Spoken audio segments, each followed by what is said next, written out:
Alors bonjour les amis de la forêt, alors aujourd'hui en pleine pandémie de coronavirus, je vais vous parler des épidémies pandémiques qui ont frappé l'histoire universelle.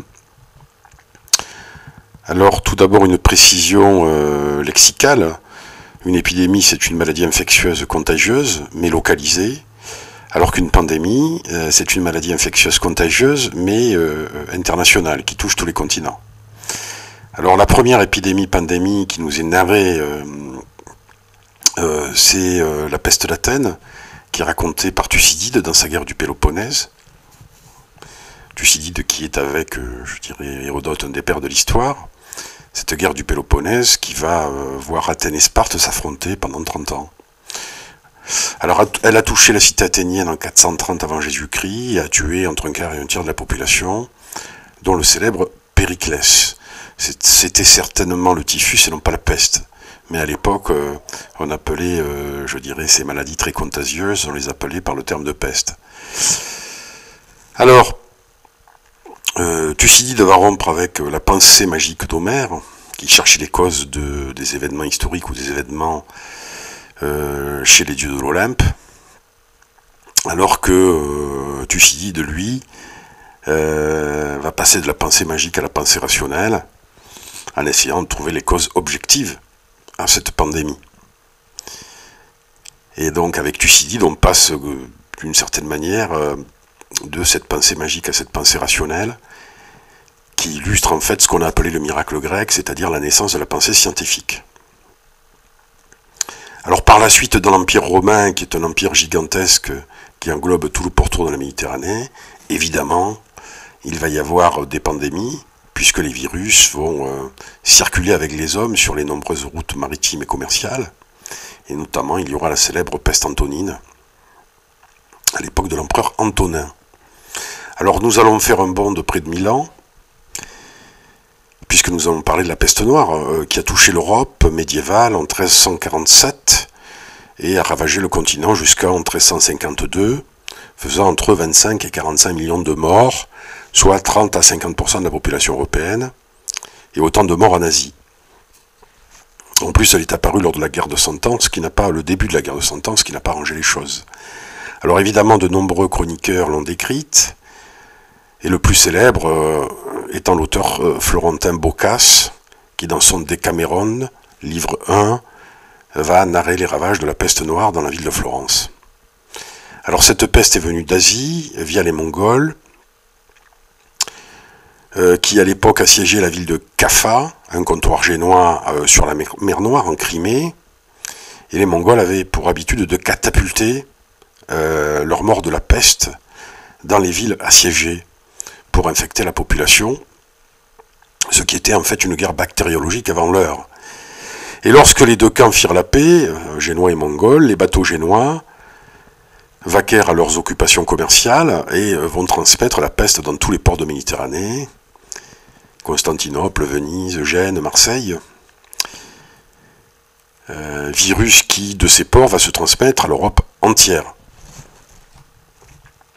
C'est juste pour dire que ceux qui disent oui, le coronavirus, c'est la faute à la mondialisation, je rappelle que la peste noire, en 1347, déjà, était une des causes de cette mondialisation commerciale, notamment à travers les Génois, qui étaient des navigateurs au long cours.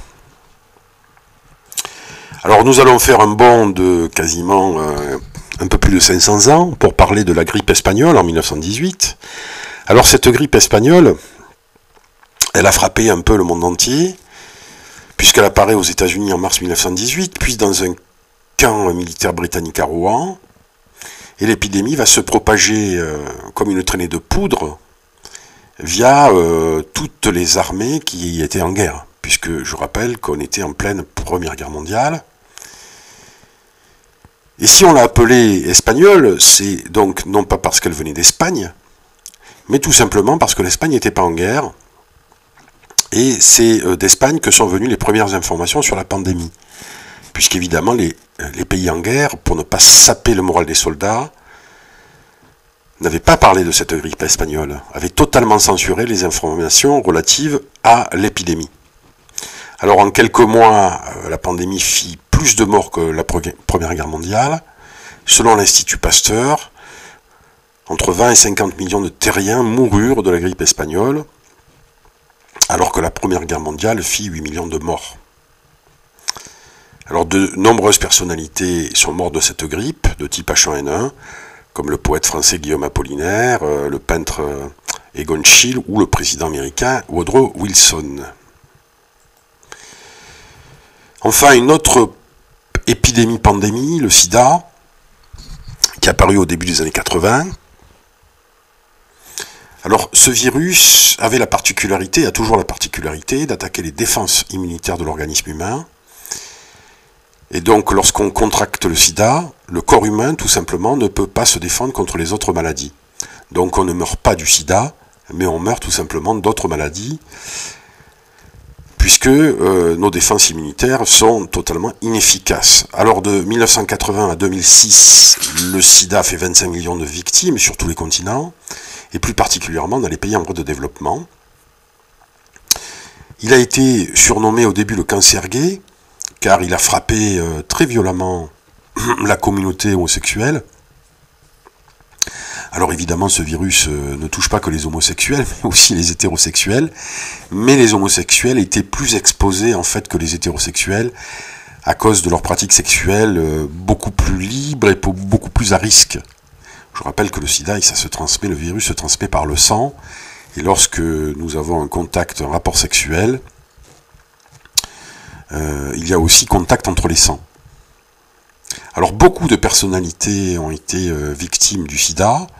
Je pense aux humoristes français Thierry Leduron, Élie Kakou, mais aussi le cinéaste Cyril Collard, réalisateur des Nuits Fauves en 1992 et décédé l'année suivante.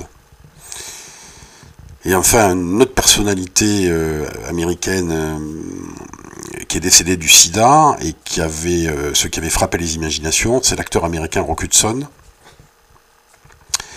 acteur qui incarnait les valeurs traditionnelles de l'Amérique, jeune premier qui faisait rêver ces demoiselles, et qui avoua en 1985 qu'il était atteint du sida et qu'il était homosexuel. Et l'image dégradée de Rock Hudson, avec son physique totalement émacié par rapport à des photos de jeunesse, avait frappé les imaginations et avait sensibilisé le monde entier à cette nouvelle pandémie. Voilà, je vous remercie, à bientôt.